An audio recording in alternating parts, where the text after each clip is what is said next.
ఇటీవలి కాలంలో మన దేశంలో హిందీ భాషను తీసుకొని పెద్ద వివాదం చెలరేగుతోంది. కేంద్ర ప్రభుత్వం దక్షిణాది రాష్ట్రాలపై హిందీని బలవంతంగా రుద్దుతోందని తమిళనాడులోని డిఎంకే హిందీని తీవ్రంగా వ్యతిరేకిస్తోంది. ఇటీవల మహారాష్ట్రలో శివసేన ఎమ్మెల్యే దక్షిణాదికి చెందిన క్యాంటీన్లో పాచిపోయిన ఆహారం పెట్టడాన్ని క్యాంటీన్ యజమాని చితకబాదాడు. ఇక దక్షిణాది వారు ముంబై నుంచి వెళ్లిపోవాలని గొడవ చేశాడు. ఇక ముంబైని తీసుకుంటే దేశంలోని ఇతర రాష్ట్రాలకు చెందిన వారు ఉపాధి కోసం వెళ్తూ ఉంటారు. అయితే అక్కడ శివసేన పార్టీకి చెందిన వారు ఇతర ప్రాంతాల వారికి ఇక్కడ చోటు లేదని యూపీ, ఎంపీ అలాగే దక్షిణాది రాష్ట్రాల నుంచి వచ్చిన వారిపై దౌర్జన్యం చేస్తూ ఉంటారు. ఇక కర్ణాటకలో కూడా ఉత్తరాది నుంచి వచ్చిన వారిపై ఇటీవలి కాలంలో దాడులు పెరిగిపోయాయి. అయితే వీటికి భిన్నంగా ఆంధ్రప్రదేశ్ డిప్యూటీ సీఎం పవన్ కళ్యాణ్ మాత్రం హిందీ అంటే ఎందుకు అంత ద్వేషం? మాజీ రాష్ట్రపతి తమిళనాడుకు చెందిన అబ్దుల్ కలాం కూడా హిందీని ప్రేమించేవారని చెప్పారు. హిందీని నేర్చుకుంటే తప్పేముంది అని హైదరాబాద్ లో ఏర్పాటు చేసిన ఒక సదస్సులో మాట్లాడుతూ అన్నారు. దీంతో మరోమారు దేశంలో హిందీ భాషపై రగడ మొదలైంది. వివరాలు చూద్దాం.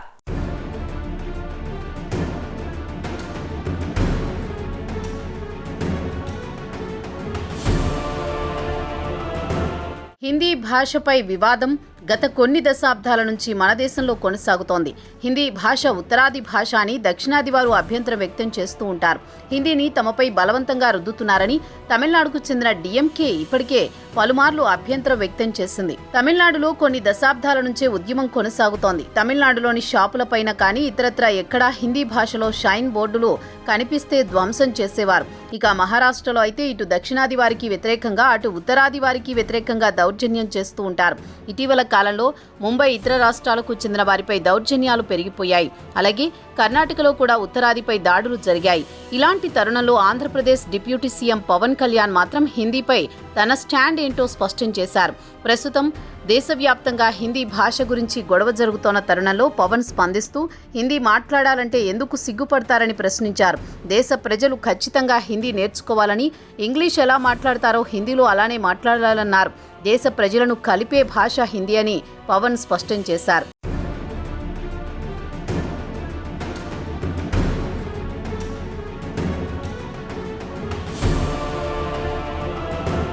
దేశ ప్రజలందరినీ కలిపేందుకు సహాయపడే భాష హిందీ. దేశ ప్రజలందరూ హిందీ భాష పట్ల ఉన్న భయాన్ని పక్కన పెట్టి హిందీ భాష నేర్చుకోవాలని పిలుపునిచ్చారు. దీనికి ఆయన పలు ఉదాహరణలు కూడా ఇచ్చారు. భాష ఐక్యతపై మాజీ రాష్ట్రపతి ఏపీజే అబ్దుల్ కలాం అభిప్రాయాలను ఆయన ఉదహరించారు. దేశ ప్రజలను ఏకం చేసే శక్తిగా హిందీని అభివర్ణించారు. పవన్ కళ్యాణ్ హైదరాబాద్లో మాట్లాడుతూ కొంతమంది భారతీయులు హిందీ నేర్చుకోవాలంటే సంకోచించడమో లేదా సిగ్గుపడుతూ ఉంటారని అన్నారు. అదే విదేశాల్లో ఉద్యోగం వస్తుందనేసరికి విదేశీ భాషలు నేర్చుకోవడానికి ఇష్టపడి నేర్చుకుంటారు. అదే హిందీ భాషను సొంతం చేసుకోవడానికి ఎందుకు సిగ్గుపడతారని ప్రశ్నించారు. ఇక తమిళనాడుకు చెందిన మాజీ రాష్ట్రపతి ఏపీజే అబ్దుల్ కలాంను తీసుకుంటే ఆయనకు హిందీలో మాట్లాడాలంటే చాలా ఇష్టం. ఆయన తరచూ చెప్పేదొకటే, భాష హృదయాలను కలుపుతుందని. కాబట్టి మనం కూడా హిందీ భాషను ఆయన దార్శనికత ద్వారా చూద్దాం. హిందీని ఎవరు బలవంతంగా రుద్దరు. హిందీని అర్థం చేసుకుని స్వీకరిద్దామన్నారు AP deputy CM Pawan Kalyan.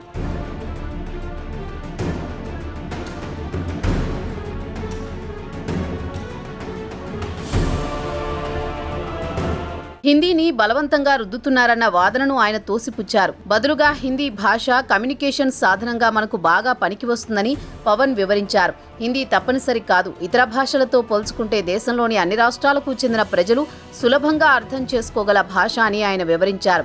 ప్రపంచ భాషల గురించి ఆయన ప్రస్తావిస్తూ విదేశీయులు హిందీ భాషను నేర్చుకున్నప్పుడు మనమెందుకు మన దేశ భాషను నేర్చుకోలేమని ప్రశ్నించారు.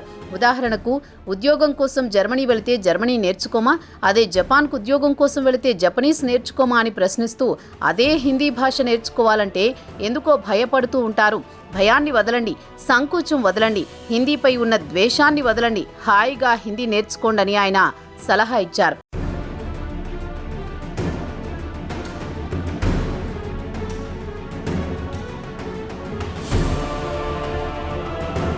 ఇక హిందీ గురించి దేశంలో జరుగుతున్న రాజకీయ రగడ గురించి ప్రస్తావించారు. ముఖ్యంగా దక్షిణాదికి చెందిన రాష్ట్రాలు తమ రాష్ట్రాల్లో హిందీ అడుగు పెట్టడానికి వీల్లేదని అడ్డుకుంటారు. తరచూ ప్రతిఘటిస్తూ ఉంటారు. తమిళనాడులో హిందీ భాషకు వ్యతిరేకంగా గతంలో పెద్ద ఎత్తున ఉద్యమాలు జరిగాయి. హిందీ సంస్కృతిని తమపై రుద్దుతున్నారని వ్యతిరేకిస్తూ ఉంటారు. ఒక రాజకీయాల విషయానికే వస్తే కొంతమంది రాజకీయ నాయకులు హిందీని తమపై బలవంతంగా రుద్దుతున్నారని విమర్శిస్తూ ఉంటారు. దీనికి పవన్ స్పందిస్తూ, మీరు ఇంగ్లీష్ను అంగీకరిస్తారు, ఇంగ్లీష్ నేర్చుకుంటారు, ఇంగ్లీష్ ఆధునిక భాషగా గొప్పగా చెబుతూ ఉంటారు.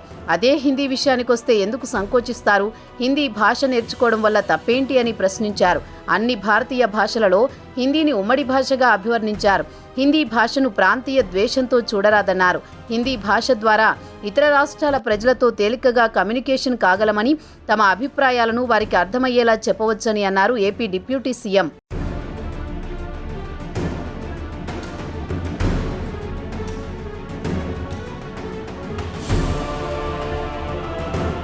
రాజకీయాలకు అతీతంగా హిందీ భాష దేశాన్ని కలుపుతుంది. ప్రపంచవ్యాప్తంగా ప్రజలు భాష ద్వారా విభజించబడ్డారు. ఇక మన భారతదేశంలో అందరినీ ఏకం చేసే శక్తి హిందీ భాషకే ఉందన్నారు. రాష్ట్రాలను, సంస్కృతిని కలిపే ఏకైక భాష హిందీ అన్నారు. మన జాతీయ భాషగా తాను హిందీని హృదయపూర్వకంగా స్వాగతిస్తున్నానన్నారు. హిందీ భాషకు ప్రత్యామ్నాయం లేదన్నారు. అలాగే ప్రాంతీయ భాషలను కూడా గౌరవించాల్సిందే. తన మాతృభాష తెలుగు. ఇక భాషల విషయానికి తమిళం, కన్నడ, ఇతర భాషలు ఉన్నాయి. మన ఇంట్లో మాట్లాడుకోవడానికి ఇవి సౌకర్యంగా ఉంటాయి. తమ మూలాలకు తమ గుర్తింపు, తమ మాతృభాష అవసరం. అయితే మనం ఇంటి నుంచి సమాజంలోకి వచ్చిన తర్వాత మనందరినీ కలిపేందుకు ఒక భాష కావాలి కదా. దానికి హిందీని మించిన భాష లేనేలేదు. మన జాతీయ భాష హిందీ అన్నారు పవన్.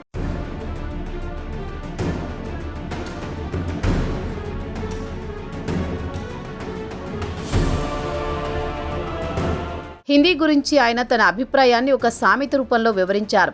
మాతృభాష తల్లి అనుకుంటే హిందీ అందరికీ పెద్దమ్మ లాంటిది. ఇండియాలో ఉండే అన్ని ప్రాంతీయ భాషలను ఒకతాటిపై తీసుకువచ్చే పెద్దమ్మ లాంటిదన్నారు. హిందీ పట్ల ఉన్న అపోహలను వదిలేయండి, హిందీ పట్ల ఉన్న ద్వేషాన్ని వదిలేయండి, హిందీని అర్థం చేసుకుందాం, హిందీని స్వీకరిద్దాం అంటూ పిలుపునిచ్చారు ఏపీ డిప్యూటీ సీఎం. ఇక అసలు విషయానికొస్తే మన దేశంలో హిందీ జాతీయ భాష కాదు. ఇక కేంద్ర ప్రభుత్వం విషయానికొస్తే అధికారికంగా 2 భాషలను గుర్తించారు. ఒకటి ఇంగ్లీష్, రెండోది హిందీ. ఇక భారత రాజ్యాంగం ప్రకారం ఏ భాషను జాతీయ భాషగా ప్రకటించలేదు. భారత రాజ్యాంగం ఆర్టికల్ 343 ప్రకారం హిందీని దేవనాగరి లిపి ఇంగ్లీషుతో పాటు హిందీ కూడా అధికార భాషగా గుర్తించింది. అయితే మన రాజ్యాంగంలో ఇప్పటి వరకు ఏ భాషను జాతీయ భాషగా ప్రకటించలేదు. ఇండియా విషయానికొస్తే 22 షెడ్యూల్ భాషలున్నాయి.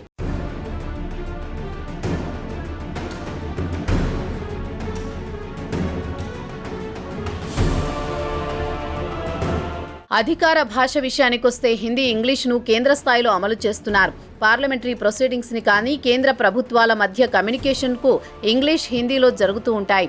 ఇక రాష్ట్ర స్థాయి విషయానికొస్తే దేశవ్యాప్తంగా ఉన్న 22 భాషల్లో తమ ఇష్టం వచ్చిన భాషను ఆయా రాష్ట్రాలు అధికారిక భాషగా వాడుకోవచ్చు అని మన రాజ్యాంగం చెబుతోంది. మన హిందీని జాతీయ భాషగా గుర్తించాల్సింది కేంద్ర ప్రభుత్వం. దీనిపై కేంద్ర ప్రభుత్వం మాత్రం మౌనం వహిస్తోంది. తమ అభిప్రాయాలు చెబితే లేనిపోని గొడవలని చూసి చూడనట్లు వ్యవహరిస్తోంది మోదీ సర్కార్. మరి పిల్లి మెడలో గంట కట్టేదెవరు? వేచి చూద్దాం.